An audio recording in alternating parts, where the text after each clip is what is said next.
to maximize your income, no po, paano natin palalakihin ang mga income ninyo? So lalong-lalo na po sa mga nag-uumpisa pa lang, no? At saka yung mga hindi ma-hit po yung income, yung mga goals nila sa TPC, ito na po yung sagot. So I hope hindi po ako magaling na trainer, hindi po ako let's just pray na itong techniques na ginawa namin is may apply din sa inyo. And I know after nitong presentation na to, may inspire po kayo at I know na isa po kayo and I pray na pati kayo, lalaki na rin po yung income katulad namin.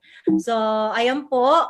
So, pakilala lang po ako since napakilala na ako ni Mars, no? So, dati po akong sales lady for 8 years. So, sumasahod po kami ng 2,500 weekly. So, in 1 month, 10,000 po yan. Nag-resign po ako dyan dahil may pangarap nga po ako. So, nag-apply po ako as online casino dealer kasi po mas mataas po yung sahod which is 17,000. So, syempre tayo po, tao lang po tayo, kailangan po nating i-survive ang family natin, kailangan sa mas malaki po tayong sahod. So nag-apply po ako as online casino dealer. Pero kamalas-malasan po, bigla po nagsara yung kumpanyang pinapasukan ko. So sabi nga po nila, kapag may nagsarang pinto, pagbubuksan ka ni Lord na mas maganda. So nagpapasalamat din po ako kay Lord kung bakit nagsara yung kumpanya na yon. Kasi kung hindi po nagsara yung kumpanya na yon, may other choice pa po ako na hindi ituloy si TPC, na hindi ako magi-stick kay TPC. So kung ako po sa inyo may trabaho po kayo, seryosohin niyo po si TPC dahil dadating po yung time, katulad po ng iba, marami din po nag-resign sa trabaho, marami na pauwing OFW dahil kay TPC. So yun po, asawa po ko na isang OFW, na good news naman po, pinauwi ko na po dahil sa kinikita ko po sa TPC. So praise God po yan. So kakastart ko lang po sa TPC July 7, 2016. So 4 years pa lang po ako. So si Mars Crystal, 4 years din po siya. And founder of Team Inspired Achievers. So I am direct downline po ni Coach Crystal, direct upline ko po siya. Kaya naman gusto ko lahat ng na-achieve niya, na-inspired po ako na gusto ko mangyari din, hindi lang sa akin, kundi sa family ko and also sa mga members ko. So awarded po ako as Promising Leader 2016, Top 4 Earner po ng 2017, Hall of Famer po ng 2018 and 19. Ako na po ang actually yung upline ko na po nag-award sa akin. na presidential night na po ako this 2020. And ang presidential night po is para ma-acquired ka na makasali dyan is kailangan po ang accumulated income mo sa Telepreneur Corporation mula no nag-start ka is 25 million po. So praise God po, na-hit ko po yan this year. So yun po, I'm Lani Gatan Ramos. Paki-follow na lang po ako sa Facebook, no? Dahil hindi na po kami makapag-add ni Marcy dahil 5,000 na po yung mga friends namin. And also, dati po akong sales lady. Ayan po, dating sales lady, online casino dealer, proud tindera na po ng load ngayon. Tama po? So, sa mga members po ng TPC, palakpakan nyo yung mga sarili ninyo. Proud tayo na yung load, isa na siya talaga sa necessity and isa na talaga siya sa nagpo-provide ng mga pangangailangan natin ngayon. So, ito po itsura ko nung sales lady ako, no? So, dating magkalayo, more than the achievements, katulad ni Marcy K, sabi ko nga, idol ko si Marcy K, kung hindi niya na pinaalis yung asawa niya, ako din po hindi na. So, dating magkalayo, ngayon kompleto na at magkasama ang pamilya dahil sa TPC. So, napauwi ko po yung asawa ko na OFW. And yung kompleto yung pamilya. So, yun yung pinakamahalaga sa lahat. And hindi lang po kami yung kumikita. So, yun. God is really faithful kasi despite of this pandemic, talagang ang dami pong nangyaring maganda, lalong-lalo na po sa TPC. Actually, hindi lang kami, even yung mga crosslines namin, kumikita na rin po sila ng, nakikinikita na po nila yung mga goals nila. So, yan po, ang dami po nagmi-million. Tulad po ng sabi ni Coach Crystal, marami na din po nag-resign sa trabaho kasi delikado ng pumasok dahil nga po sa pandemic. And ang masaya, yung iba na-achieve nila yung mga income goal nila. No, yung iba naman po napauwi din po yung asawa. So from 5 members way back 2016 to 100,000 members nationwide na po ang Team Inspired Achievers. So praise God kasi ang daming nabago ang buhay through TPC, and yung kung paano nga po namin na maximize yung income, ituturo ko po yun sa inyo. So, yun po. So, kailangan na po natin mag-start. So, bibigyan ko lang po kayo ng ilan po, 10 tips. So, 10 mga daliri po yan. Para hindi nyo po makakalimutan, 10.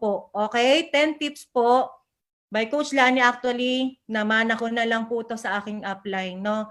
And also, yung lesson, yung napagdaanan ko mismo, na tingin ko sa inyo rin po may i-apply ninyo. Walang hyping, walang anumang training na nagawa-gawa lang. Lahat po ito na experience ko. Yun po yung ituturo ko sa inyo. Okay po? So number 1 po, chat down notes po kayo, no? Hindi po kasi hindi po natin kaya ng utak natin to na yung nakikinig lang po tayo. Dapat po ni-screenshot nyo na po ito or tinitake down notes po ninyo para meron po kayo na pag-aaralan at meron po kayo ma-share sa mga members ninyo. So number 1, tulad ng sabi ni Marcy K, kapag natutunan mo ang 8 ways to earn, yung niresent kanina ni Marcy K, kahit saan ka dalhin, for sure kikita ka dito sa TPC. I-master mo yung 8 ways to earn. Wala naman pong kahirap-hirap eh. Kung nahihirapan po kayo, pwede nyo pong panoorin ulit yung video ni Coach Crystal kanina. Or kaya, yung YouTube channel namin pareho, pwede nyo pong panoorin sa Facebook yung mga video. Kahit hindi po kailangan na kasing galing namin. Kasi minsan, kasi po magaling po kayong mag-talk, magaling po kayong magsalita sa harap. Ako po hindi. Hindi po reason yon. Okay? The more na nahihiya ka at ikaw mismo sa sarili mo na hindi mo kaya, tama? Hindi ka po matututo. Basta ka po ng mga trainings. Okay po? Magbasa ka po ng mga trainings, aralin mo po. Kahit saan pong negosyo, tama, hindi po sila naging successful, kundi po nila inaral yung negosyo nila. Si Henry C, hindi naman po siya magiging Henry C. Hindi magkakaroon ng maraming SM kung hindi po niya pinag-aralan yung negosyo niya. So dapat ikaw mismo, kapag tinanong ka, ano yung 8 ways to earn, kahit balik-balik ta rin kung ano yung mga dapat matutunan sa TPC, dapat alam mo. Okay po? Kung ang pag-aaral at pagbabasa ng trainings online or offline, tinuturo, hindi mo magawa pagyaman pa kaya. Tama po? Kung tamad-tamad po tayo, wala pong mangyayari sa atin. Kung ngayon po, masipag ka, bukas hindi, wala pong mangyayari sa inyo. Okay po? So, bago ka maging agila, magiging sisiw ka muna. Wala pong pinanganak na magaling agad. Wala pong pinanganak na mayaman na agad. Pero na lang po, ayan, maanak nila Henry C. Pero pinag-aaralan pa rin po nila. Dumadaan po sila sa proseso. I-enjoy po natin yung process. Kasi po, hindi naman po kagad na kapag nag-join kayo, kikita po kayo kagad ng malaki.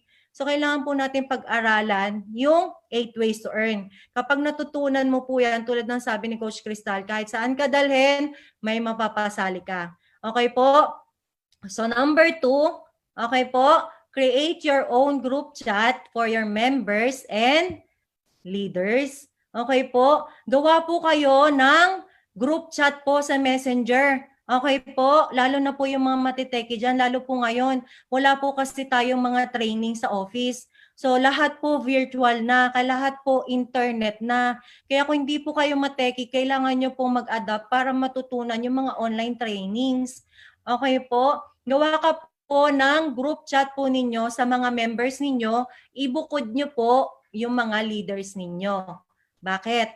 Isama nyo rin po, buong members, sama nyo po. Tapos forward nyo lang po yung mga trainings namin, i-forward nyo po sa kanila. Wala pong kahirap-hirap. Magpo-forward lang po kayo.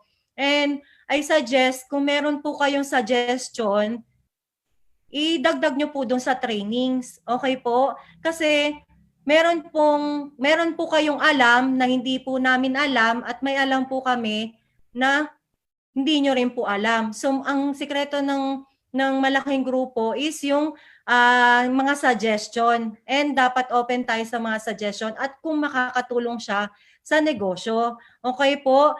Tulad po ng nasabi dito, no man is an island. Hindi po natin kayang maging successful mag-isa. So tulad ng sabi ko, may alam ako, wala kang alam, may alam ka na wala akong alam. So kailangan natin ng thoughts ng bawat isa. Okay po? So katulad namin din ni Mars Crystal, may suggestion siya na hindi ko alam, then may suggestion din naman po ako na sa kanya. Yung respect sa bawat isa, yung ideas, 'di ba? So ang outcome kasi noon kapag oh maganda pala talaga to. So magbo-boom yung ano ninyo, yung idea ninyo, 'di ba? So tulad minsan si Coach Annalyn, may na-suggest siya na pwede palang pumasok yung regular load sa ating mga accounts, no? Hindi namin alam yon ni Coach Crystal, from Coach Annalyn pa yon nanggaling. So talagang maganda po talaga yung nagpapalitan tayo ng mga suggestion at yung mga kuro-kuro natin sa utak natin. Okay po? So number 3, pick your leaders and train them well. Hindi ko sinabi kailangan marami. Okay po? Okay, pili lang po kayo kung meron na po kayong 10 members, kahit 5 lang po kayong member, 5 pa lang po ang members mo, pili ka po ng isa sa left mo at isa sa right. Okay po? Hindi kailangan marami. Okay po? Kailangan mo lang po dito is quality leaders. Hindi po tayo sa quantity. Okay po? Pili ka ng isa sa left mo, pili ka sa right, sila ang tutukan mo. Sila ang i-train mo na maigi. And then, gawan mo sila ng sariling GC. For that, yung ginagawa mong ganun na binukod mo sila ng GC, mararamdaman nila, ilagay mo doon sa GC, core leaders. Pag nilagay sila doon, kahit bago pa lang sila, leader pala ako. So hindi ko dapat ipahiya yung upline ko kasi leader ang tingin niya sa akin. So from that, mag-a-act siya as a leader. So hindi kailangan magaling. Dapat willing mahirapan, matuto, magsakripisyo at laging yes upline. Kung ano yung sinabi ng upline mo, sundin mo. Wag lang po yung tatalon ng building. Di ba? Sundin mo si Coach Crystal pag sinabi niya na ganito gawin mo, gagawin ko kasi alam ko hindi niya ako ipapahamak. Pero na lang kung alam mo sa sarili mo na ipapahamak ka niya at alam mo na iba na. Okay? So mararamdaman nyo naman po yun. So, di ba, yung inalagaan mo na dalawa, sample, isa sa left, isa sa right, or 5 sa left, 5 sa right, kapag natuto po yan, magugulat ka na lang, kumikita ka na po dahil sila na po yung nagagalawan. Na-duplicate na po nila yung mga members. Okay po? Kasi mag-a-act sila as a leader. So ngayon, kung nag-act sila as a leader, naging maganda yung resulta, ganun din yung gagawin nila. Pipili sila ng tig-isa sa left nila at isa sa right. Iti-train din nila. Kapag na-train mo yun as a leader, sila na po ang mag-train sa mga members nila. So, yun po, di ba? So, tawag po dito, duplication is the key. Yun po ang sikreto ng malaking grupo. Tulad ng sabi ko, it's not the quantity. It's the quality versus quantity. Okay po? Quality leader ang kailangan natin. Yung yes upline, yung hindi po mapagmataas. Okay po? Yung sumusunod sa upline. Okay po? And yun nga po, naduduplicate yung ginagawa mo. So kapag naduplicate ka ng members mo, down the line, mararanasan mo araw-araw hindi ka mazizero. Araw-araw may income ka. Okay po? And number 4, give a simple token or give appreciation sa mga leaders mo or direct members o yung mga masisipag mong members. Kasi naniniwala po ako na kapag hindi po natin na-appreciate sila, titigil po sila. Okay po? Paano po ba natin sila mabibigyan ng simple appreciation? Pwede mo po silang bigyan ng pwede po natin silang bigyan ng certificate, tama? Pwede rin naman po na every time na nagpo-post sila sa FB, mag-congrats ka, or kaya PPM mo sila, "Uy, congrats ha, ang galing mo," and kumustahin mo sila. Hindi po tayo dapat na kapag pinasali po natin sila at natuto sila, hayaan na po natin sila. Dapat bigyan po natin sila ng simple gift. Sabi nga po dito, if you don't show appreciation to those that deserve it, they'll learn to stop doing the things you appreciate. Dapat po marunong tayo mag-appreciate ng isang tao, no? 'Di ba? Minsan nawawalan na ng gana kasi wala pong nagko-congratulate sa kanya, hindi po siya na-appreciate, di nabibigyan ng kahit token. Yung ibig ko sabihin, hindi naman po kailangan mamahalin na regalo. Why not kahit keychain, kahit certificate man lang na leader siya, sobrang ma-appreciate niya yon. And mas lalo pa silang magsisipag yung mga members mo kapag na-appreciate mo sila at nabibigyan sila, na-appreciate yung ginagawa nila. So with that, 'di ba, kahit t-shirt, 'di ba, kahit Bible, so yun po yung mga suggestion ko na pwede nyo pong ibigay sa kanila. Hindi po kailangang mahal. Sabi nga po, 'di ba, it's not the paano ba? Puro kong English. It's the thought that counts, 'di ba? Yung bang naalala mo man lang siya na ginalingan niya, tama? So, yun. So, yun po yung ibig ko sabihin. So, number 5 po tayo. Okay, ang bilis lang po, no? So, do not let the day pass without promoting or posting your business online or offline, no? So, wag ka pong papayag na matatapos na po yung buong araw, wala ka pa rin post sa FB. Ang pinopost mo lang, puro hugot. Tama? Dapat po, lagi ka nang post ng negosyo mo online sa FB. Tapos tag mo yung mga kakilala mo, yung mga prospects mo. Excuse me. Kasi with that, makikita ng mga nanonood sa FB, nakikita ng mga friends mo sa FB na maganda yung negosyo mo. Kapag paandap-andap ka, di ba po, pag hindi ka masyadong consistent, okay? Hindi ka consistent sa pagpo-post, okay po, hindi po magiging maganda ang resulta mo. Kasi makikita ng mga prospect mo na hindi naman maganda yung negosyo mo kasi ikaw mismo hindi ka seryoso. Okay? So nakikita nila, ay hindi naman maganda kasi bihira lang siya mag-post. Wala namang kumukuha sa kanya. Okay po? Dapat lagi po natin pinopost sa FB yung negosyo natin.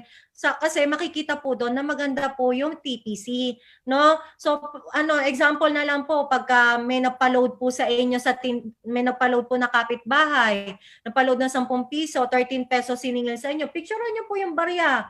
Tapos post niyo na. Kumita po ako ng 3 pesos sa aking loading business.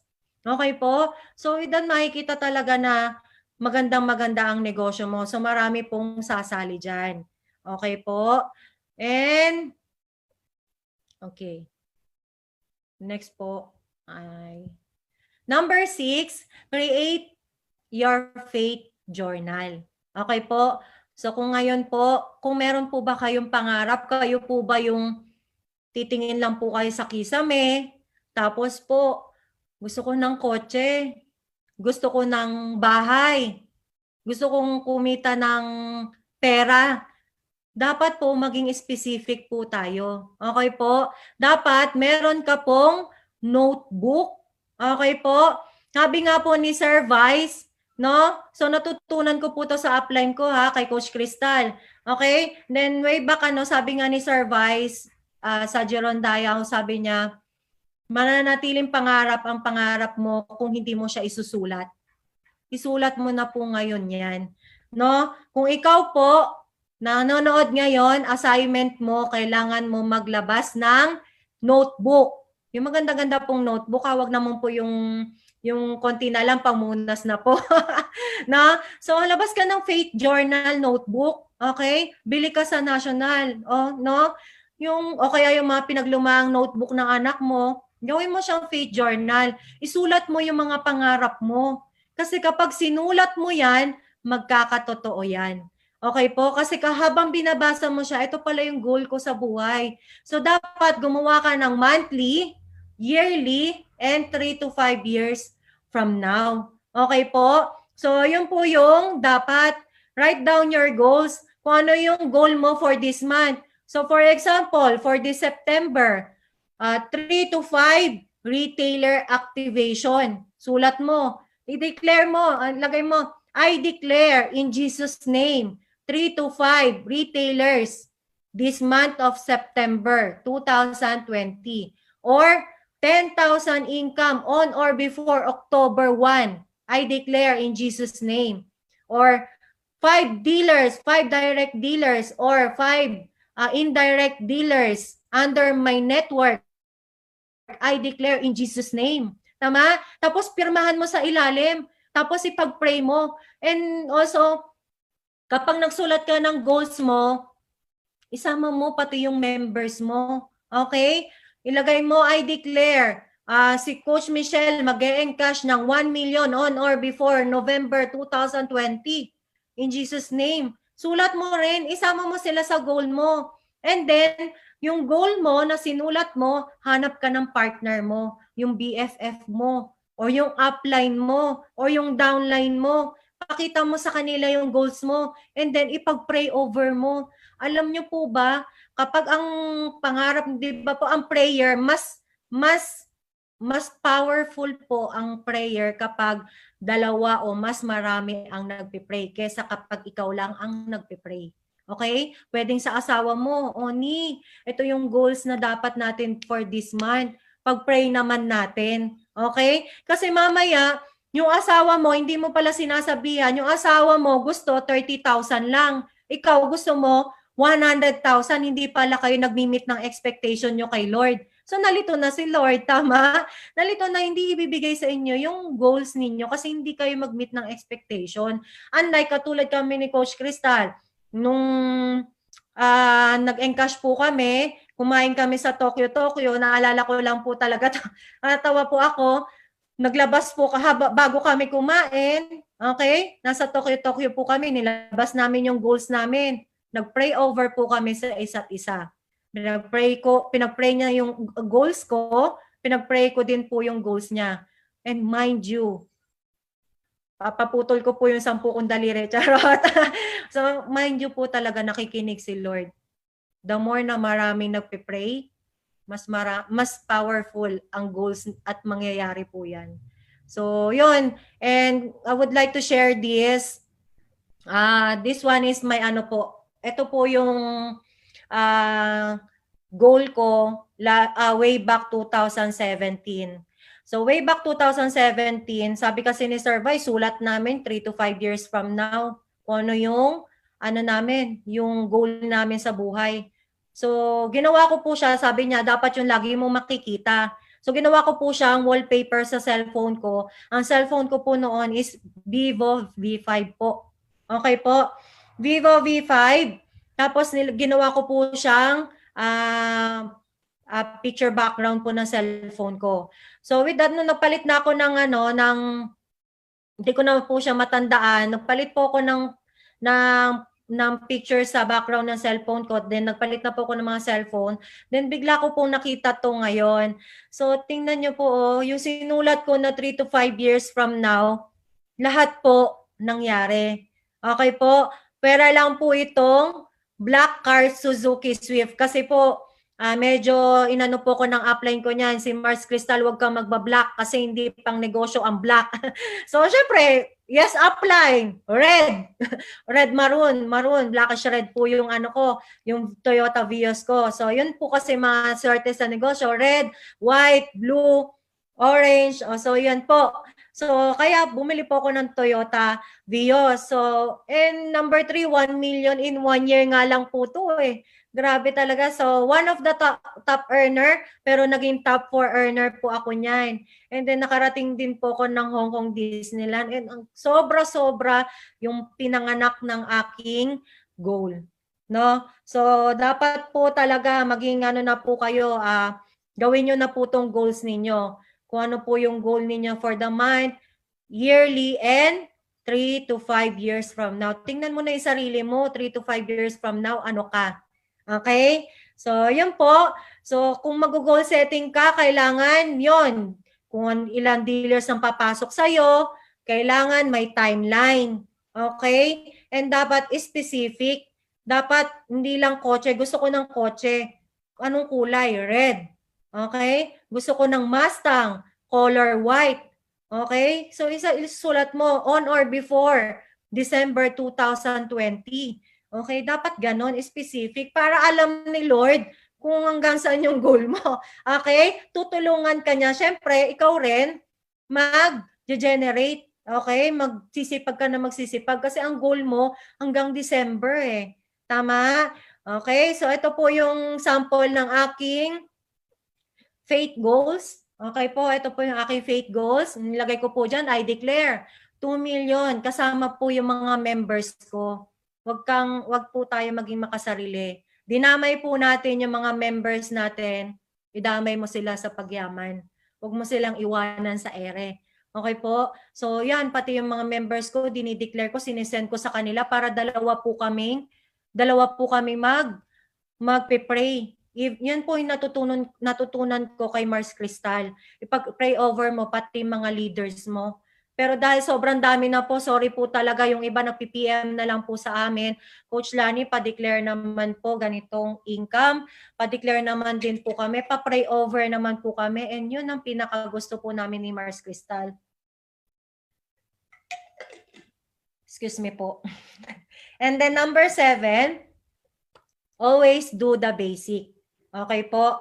Kapag nakapag-train ka na ng leaders mo, huwag kang titigil. Si Coach Cristal po ba, nag-earn na siya ng millions. Ayoko po sabihin kung magkano talaga eh, pero na-compute ko po yan. Okay po? Si Coach Cristal, di ba? Nag-earn ng millions, even kami. Pero tumigil po ba kami? Di ba hindi? Kasi po, ang purpose na po namin, hindi na po para sa income namin. Actually, kahit hindi na po kami kumilos ni Mars Cristal, lalo na po si Mars Cristal, kahit di na po kumilos yan, kumikita na po yan eh. Pero still, grabe yung sipag niya. Tama? Kasi ang purpose po ng pagsisipag, hindi na po para sa amin. Baka sabihin nyo, grabe naman to, kumikita na ng malaki, ayaw pa tumigil, gusto yumaman ng yumaman. Hindi po. Alam niyo po ba kung bakit kami nagpapatuloy? Para ma-inspire po yung mga taong nasa baba namin. Okay po? Para ma-inspire yung mga tatamad-tamad, makita nila, oh, yung upline ko, yung upline namin, sobrang yaman na, ang sipag pa rin. Akong nag-uumpisa, wala pa akong kinikita, tatamad-tamad ako. Tama po? Di ba? So, talagang yung iba, nai-inspire. Magme-message sa amin, Coach Lani, grabe, babalik na po ulit ako sa TPC kasi nakita ko po yung sipag ninyo. Di ba po? Dapat tayo sa sarili natin maging po tayo, lead by example, walk the talk. Tama? Hindi dapat yung nagpapahinga ko porke kumikita ka na, nagpapahinga ka. Tama? So dapat ipakita mo sa mga members mo, lead by example. Okay? So learning po ba tayo? Learning po ba tayo? So malapit na po tayo matapos. Number 8, give and share your blessings. Hindi ka po binibless ni Lord para sa sarili mo lang. Pinagkatiwalaan ka niya sa maliit na bagay, even sa malaking bagay, para i-share mo yan sa iba. Okay po? So, give and share your blessings. So, through donation, na-feature po yung success story namin ng aking upline sa 700 Club Asia, sa GMA 7. So, through donation po sa 700 Club Asia, na-feature po yung success story namin. So, sabi nga po nila, yun nga po, you give, it's better to give than to receive. Tama? Nasa Bible po yan. No? So, marami na po kaming mga sinusupport na mga charities. Dati, 700 Club Asia lang. So, kung gusto nyo pong mapanood yung aming video ng 700 Club Asia, nasa YouTube channel po namin yan. Pwede nyo pong mapanood ulit. So makikita nyo po kung gaano po kami nag-start sa TPC. And yun nga po, nabibigay kami sa Telepreneur Foundation. And also, tawag dito, yung sa mga nangangailangan do, yung iba po talaga, gusto ko na lang din po mag-sorry sa mga nagpi-PM na hindi na po din namin masin lahat. Kasi baka po sa sobrang dami po ninyo, kami naman, kumbaga sa sobrang dami po ninyo, hindi po namin talaga ma-accommodate. So minsan pinapasa na rin po namin sa Telepreneur Foundation, no? And gusto ko lang din pong mag-share.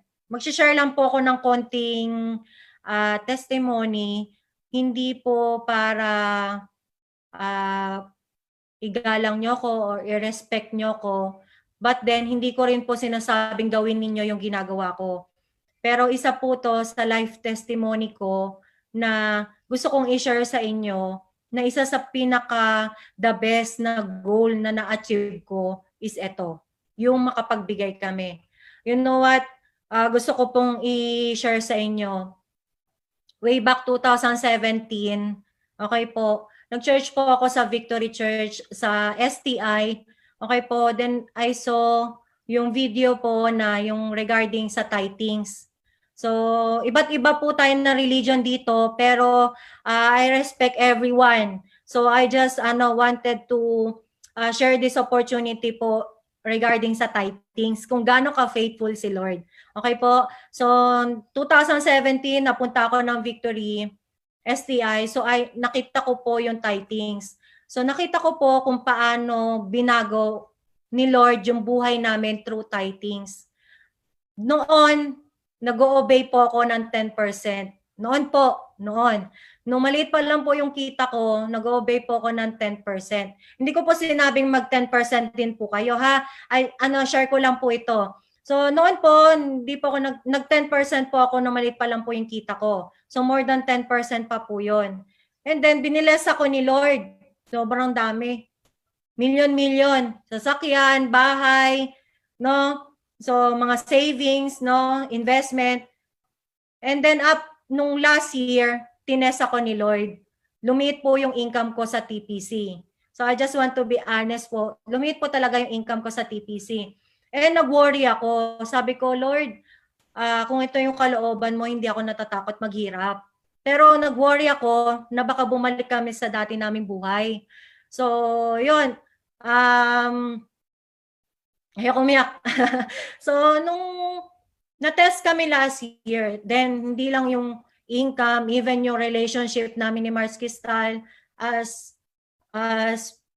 magkumare and magkaibigan. So, I just wanted to share sa inyo talaga. Tinas talaga ako ni Lord. So, nung time na yon, kasi hindi ako naging faithful kay Lord. Yun ang tingin ko talaga. Hindi ako naging faithful. Binigyan niya ako ng maraming pera, pero yung 10% naging 1%, naging 2%. So, yun. So, sabi ko, Lord, feeling ko, yun na nga na pag-uusapan namin nila Coach Annalyn tsaka ni Coach Jane Puyawan. Sabi ko, Lord, baka sa 10%, kaya din ako tinitest ng ganito. And also yung may inaayos din si Lord sa akin. So, nung time na yon, sabi ko, Lord, ibabalik ko ulit yung 10%. Pero hindi ko hinihiling na i-bless mo ulit ako kung ano po yung kalooban mo. So, nag-start po ako ng 10% ulit. And then, biglang umano po yung income ko. Lumaki po yung income ko. So, that time, parang nauusod na naman. Instead of 10%, nagiging 5% na naman, 1% na naman. So, sabi ko, Lord, ano ba yung purpose mo kung bakit mo ko binibless ng ganito ka laki na income? So, one time, last week or last 2 weeks ago, si Coach Lucky, nakausap ko regarding sa, member ko po si Coach Lucky, so Christian din po sila, no? So nag-share po siya regarding sa 10%. And that time na magkausap po kami, to cut the story short, hindi po ako nakatulog. Sobrang laki po, lakas ng conviction po sa akin ng 10%. Hindi po ako nakatulog buong gabi. And then, after ilang araw, tumawag po sa akin si Pastor Red, yung pastor po namin sa Victory Santa Maria, and nanghihingi po siya ng support for the tithes po ng church kasi may project po sila. So hindi ko na po sasabihin dahil confidential po. So hindi naman po nanghihingi, parang sinabi lang po niya na mayroong project, ganyan. Hindi po siya nanghihingi, correction po. Hindi po siya nanghingi. Tapos, inopen ko po sa kanya yung regarding sa hindi po ko makatulog nung gabi na yon. So, nung gabi, sabi po sa akin ni Pastor Red, nung gabi na hindi ka makatulog, yun yung kausap ko, yung gagawa ng project. So, parang biglang sampal sa akin ni Lord na ibigay mo kung ano yung para sa akin. Kung sa gobyerno, nagbabayad ka ng 10%, bakit sa akin hindi mo maibalik? So, yun lang po. Talagang sabi ko, Pastor Ed, kindly pray for me na maibigay ko yung 10%. Kasi parang nangihinayang ako, 750,000 sa 7 million. Kasi pambayad ko na po to ng bahay. Kasi yung bahay po na nakuha ko, yung 6.5 million, nabayaran ko po siya 3.6 million first bayad ko po, and gusto ko na po siyang i-full para wala na po ko iintindihin. So sabi ko sa kanya, Pastor Red, please pray for me na unahin ko ang church bago ang ibang bagay kasi hindi na ako nagiging faithful. Sabi ko, so yun, pinag-pray ako ni Pastor Red, and then after niya ako ipag-pray, yun, decided na ako na ibigay yung 10%.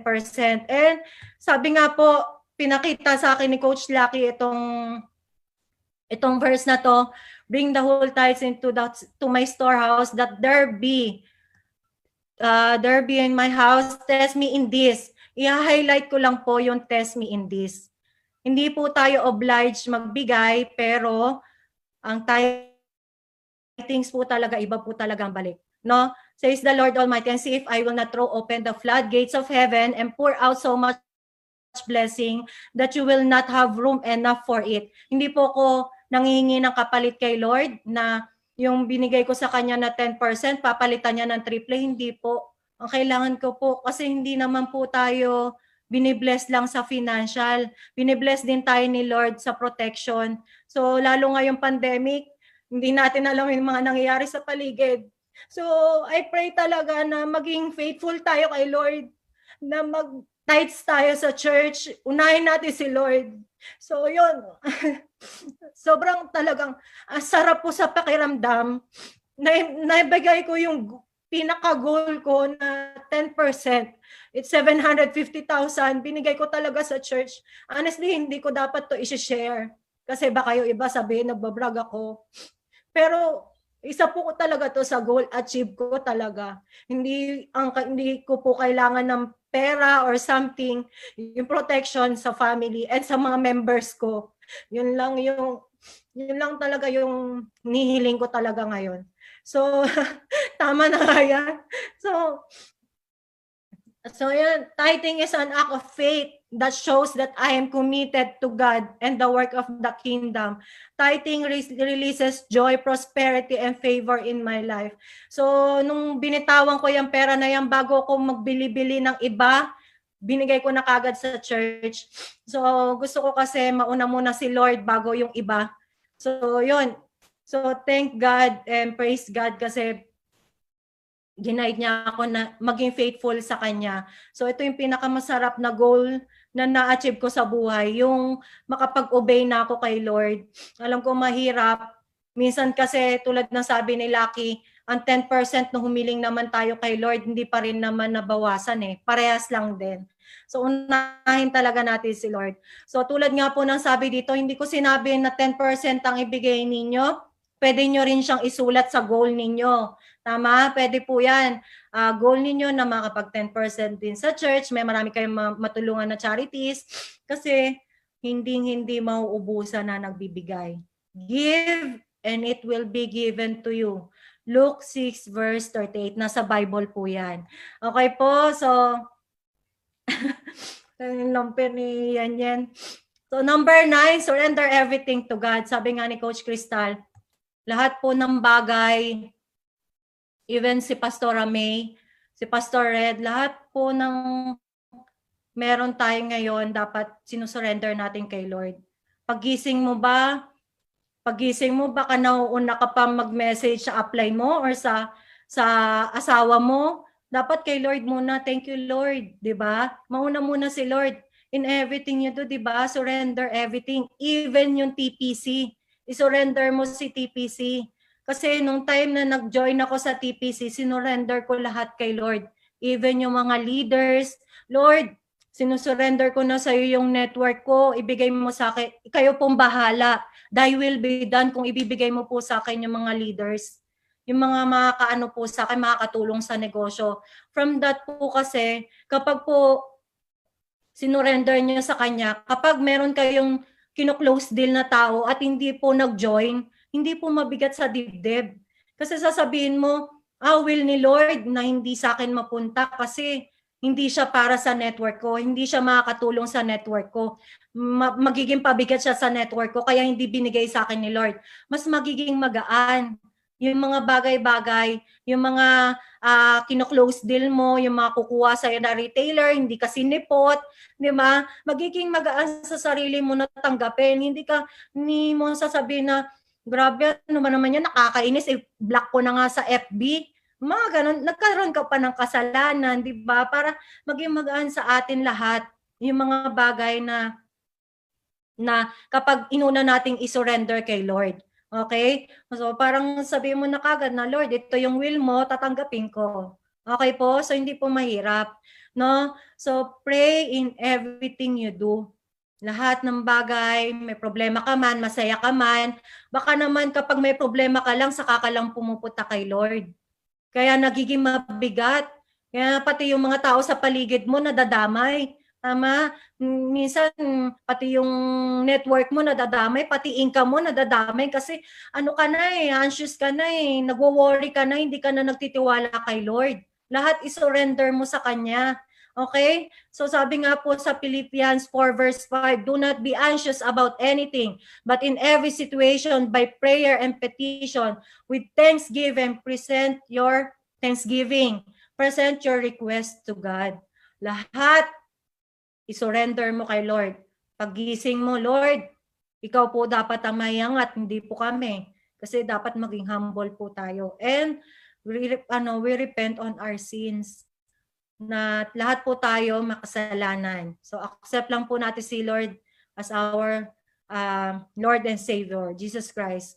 So I hope learning po kayo, no? So last na po ito, number 10. Okay po, seek God first and He will not make you be His last. Unahin natin si Lord. Sabi nga po sa Matthew 6 verse 33, seek first His kingdom and His righteousness, and all these things, all these things, things. Ano po ba yung mga things na yan? Sasakyan, bahay, tama, mga gadgets, it will be given to you as well. Unahin mo lang si Lord. Tama? Ngayon pansinin niyo po pagka si Mars Cristal, the more na lapit siya ng lapit kay Lord, sunod naman na sunod yung mga things. Tama? Ganun po dapat tayo. Seek ka lang ng seek kay Lord. Hindi dapat pag may problema ka lang saka ka magsisik kay Lord. Kapag binigay na yung gusto mo, ay ano po, busy po kami, malayo po, may sakit yung ganito. Dapat po mag-obey tayo kahit mahirap. Okay po? So yun po, di ba? Quality time for family and God. Unahin mo si Lord. Sumunod yung pamilya mo, ihuli mo si TPC. Kasi si Lord, kapag masyado kang nafo-focus sa TPC, tulad ng ginawa ko, nafo-focus ako sa TPC kasi habol ako ng habol. Gusto ko kung ano yung nai-income ni Mars Cristal, ganun din sa akin. Kasi gusto ko na-appreciate ako ni Mars Cristal, na magaling ako. Okay? Pero hindi po pala ganun, kaya sinira ni Lord. Pabababain ko muna income mo. Okay? Unahin mo muna ako. Tama? So inuna ko si Lord. Grabe, sumusunod na lang na sumusunod, pataas ng pataas. Tama? Bago ka humiling kay Lord, sundin mo muna siya. Okay? Bago ka humingi ka muna ng humble down muna tayo. Mahirap mag-obey, pero yun ang dapat. Okay po? Hindi po ako malinis na tao. Apart from Him, we are nothing. Lahat ng meron tayo, galing kay Lord. Okay po? Galing sa Kanya lahat ng meron sa atin. Kaya dapat magkaroon tayo ng devotion. Magbasa tayo ng Bible. Yung Bible po sa bahay ninyo, wag nyo pong paamagin yan. Basahin nyo po yan. Kasi dyan po mangungusap si Lord sa inyo. Kaya nga po ko bumili ng 100 Bibles. Kasi gusto ko marami makakilala. Hindi lang ako maka-experience ng joy na yung kilala mo si Lord, napakasarap po sa pakiramdam. Yung every time na, okay po. So, yun. Yun, stop na po pala. So, yun. Bakit po na-stop? Na-stop po.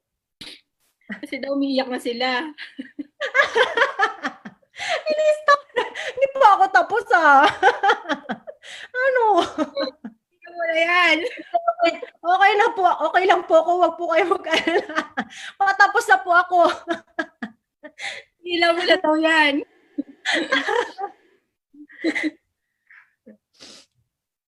Okay na po ako. Hello, ma'am. Ma'am, pa-share screen lang na lang po ulit. Opo. Ayan. Ano ba yan? Ayan, in-stop po nila. Thank you so much po. In-stop po nila. I hate you marketing. So, ayun po, unahin natin si Lord. Tama na nga po yan. So, unahin natin si Lord. Bago ang iba, pamilya muna. Bago si TPC. And all these things shall be added unto you. So, end of training. To God be all the glory. Maraming salamat po.